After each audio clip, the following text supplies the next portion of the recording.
नमस्ते। आज हम बात कर रहे हैं भारत के लेबर लॉज में हुए एक बहुत बड़े बदलाव की। आप इसे एक ऐसा दांव समझ सकते हैं जो देश में काम करने के तौर तरीकों को शायद हमेशा के लिए बदल कर रख देगा। जानकर तो इसे इंडियन लेबर के लिए एक साइलेंट अर्थक्वेक यानी एक खामोश भूकंप तक कह रहे हैं। और ये जो शब्द है ना, भूकंप, ये इन बदलावों के स्केल को बिल्कुल सही तरीके से दिखाता है। देखिए, ये कोई छोटा मोटा अपडेट नहीं है, ये एक बहुत बड़ा फेरबदल है। एक ऐसा बदलाव जो करोड़ों कर्मचारियों और हजारों कंपनियों की बुनियाद हिलाने की ताकत रखता है।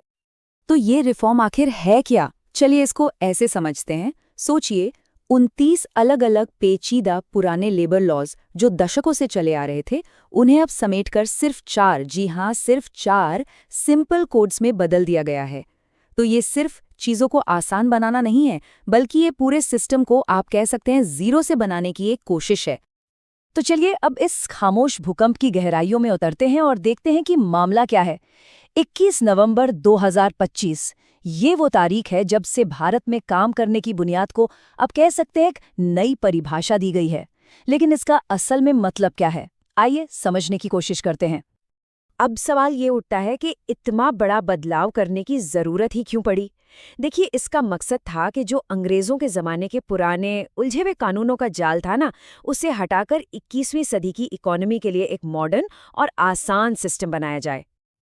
तो ये रहे वो 4 नए कोड्स जो अब इंडिया के पूरे लेबर लॉ सिस्टम की रीढ़ की हड्डी हैं। पहला है द कोड ऑन वेजेस यानी वेतन संहिता। दूसरा, इंडस्ट्रियल रिलेशंस कोड। तीसरा है सोशल सिक्योरिटी कोड। और चौथा, occupational safety, health and working conditions code, जिसे हम OSHWC कोड भी कहते हैं। चले, अब आते हैं इस पूरे सुधार के सबसे बड़े सवाल पर। क्या ये वर्कर्स को और मजबूत बनाएगा या उनके लिए एक बड़ा खतरा पैदा करेगा? सच तो ये है कि ये एक दोधारी तलवार की तरह है, जिसके फायदे भी हैं और कुछ गहरी चिंताएं भी। तो आइए सिक्के के दोनों पहलू देखते हैं। एक तरफ कुछ बड़े फायदे दिखते हैं, जैसे एक नेशनल फ्लोर वेज, मतलब एक न्यूनतम मजदूरी तय होगी। गिग वर्कर्स को पहली बार पहचान मिलेगी और बेहतर बेनिफिट्स मिल पाएंगे।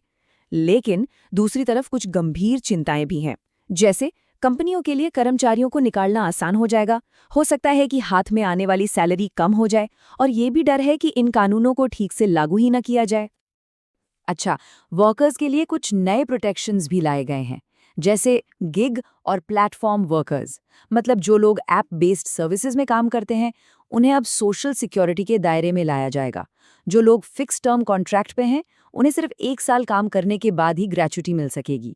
महिलाओं को जरूरी सेफ्टी के साथ नाइट शिफ्ट में काम करने की इजाजत होगी। और हाँ, पहले से ज्यादा सख्त सेफ्टी नियम और फ्री हेल्थ चेकअप्स भी इसका हिस्सा हैं। अब बात करते हैं एक ऐसे बदलाव की जिस पर सबसे ज्यादा बहस हो रही है। वो ये है कि जिन कंपनियों में 300 तक कर्मचारी हैं, वो अब सरकार से बिना पूछे ही स्टाफ की छटनी कर सकती हैं, मतलब उन्हें नौकरी से निकाल सकती हैं। जाहिर है, ये बदलाव जॉब सिक्योरिटी को लेकर एक बहुत बड़ा सवाल खड़ा करता है। इसी के साथ एक नया रोल भी बनाया गया है, इंस्पेक्टर कम फैसिलिटेटर। अब इसका काम क्या है? इसका काम कंपनियों को सजा देना नहीं, बल्कि उन्हें नियम मानने में मदद करना, उन्हें गाइड करना है। सुनने में तो अच्छा लगता है ना? लेकिन जो लोग इसकी आलोचना कर रहे हैं, उनका कहना है कि अगर सजा का डर ही नहीं रहेगा, तो शायद कंपनियां नियमों को गंभीरता से न लें, और इससे एनफोर्समेंट यानी कानून लागू करवाने की प्रक्रिया कमजोर पड़ सकती है। तो यहाँ हमें 2 अलग अलग नजरिए साफ दिखते हैं। बिजनेस लीडर्स का मानना है कि इससे ईज ऑफ डूइंग बिजनेस बेहतर होगा, मतलब व्यापार करना आसान हो जाएगा, उन्हें ज़्यादा फ्लेक्सिबिलिटी मिलेगी और वो और लोगों को फॉर्मल तरीके से नौकरी पर रखेंगे। वहीं दूसरी ओर जो ट्रेड यूनियंस हैं, वो इससे नौकरी की सुरक्षा और वर्कर्स की कलेक्टिव बार्गेनिंग पावर यानी मिलकर अपनी बात रखने की ताकत के लिए एक बहुत बड़ा खतरा मान रही हैं। तो अब हम आते हैं अपने आखिरी हिस्से पर, अनरिटन फ्यूचर, यानी वो भविष्य जो अभी लिखा जाना बाकी है। देखिए, कानून तो बन गए हैं, लागू भी हो गए हैं, लेकिन जमीन पर इनका असली असर क्या होगा, ये अभी साफ नहीं है। ये दांव क्या रंग लाएगा, ये तो आने वाला वक्त ही बताएगा। एक बात समझनी बहुत जरूरी है, ये जो नेशनल कोड्स हैं ये सिर्फ एक ढांचा है, एक फ्रेमवर्क। इनका असली असर इस बात पर टिका है कि अलग-अलग राज्य सरकारें इनके तहत अपने नियम कैसे बनाती हैं और उन्हें कितनी सख्ती से लागू करती हैं। तो असली परीक्षा आप कह सकते हैं स्टेट लेवल पर होनी है। तो आगे हमें किन चीज़ों पर नज़र रखनी होगी? मेरे हिसाब से 3 बातें बहुत अहम हैं। पहली, इम्प्लीमेंटेशन कितना सख्त होता है, क्या नियम सिर्फ कागज़ पर रहेंगे या असल में लागू होंगे? दूसरी, प्लेटफॉर्म अकाउंटेबिलिटी, मतलब क्या गिग इकोनॉमी वाली कंपनियां अपनी जिम्मेदारियां उठाएंगी? और तीसरी और आखिरी बात, वर्कर पुशबैक, यानी कर्मचारी इन बदलावों का कितना और किस तरह से विरोध करते हैं, और क्या उस विरोध का कोई असर होगा? तो कुल मिलाकर भारत ने एक बहुत बड़ा दाव खेल दिया है।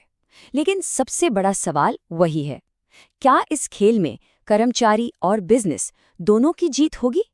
ये एक ऐसा हाई स्टेक्स गेम है जिसका नतीजा सिर्फ और सिर्फ भविष्य ही बता सकता है।